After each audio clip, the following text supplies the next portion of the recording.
Madam Mayor, the falling out of nations that led to the forming of the EU came home to me very starkly a few weeks ago when I received from the Austrian Ministry of the Interior my father's SS card admitting him to Mauthausen concentration camp, where he was held prisoner from 1940 until the final day of the war.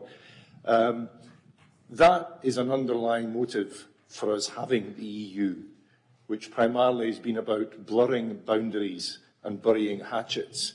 It has many other consequences, but that underpins everything, and it underpins the cohesion of Europe and our economic prosperity, though it's not necessarily equitably shared across the UK at the moment. These things are relevant to Camden Council. They're relevant in a very day-to-day way, though we may not have power over it, but nevertheless, Camden represents 2% of the UK economy, its GDP.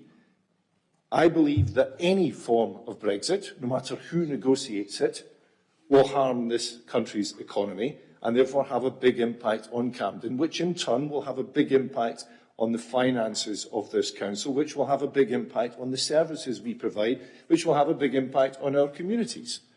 And what the very least we can do by making it clear we want options to be kept open, in my mind, I want Brexit to stop, and I believe that if it is to stop, inevitably it will need a referendum in order to secure democratic legitimacy. That could come before a general election, it could come after. The last thing I'm going to do is predict on process. And just a final word on how us talking about it and taking a stand actually has an impact.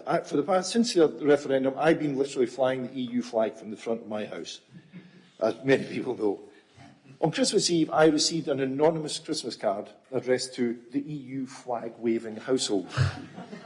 It said, "Dear neighbour, this is just to show our appreciation for waving the EU flag. As EU citizens living in the UK for almost 12 years, the referendum cast doubts on whether we are welcome here. The flag has been a constant reminder that we are, and we are thankful for this. So let's fly the flag, pass this motion and pass the Labour motion as well."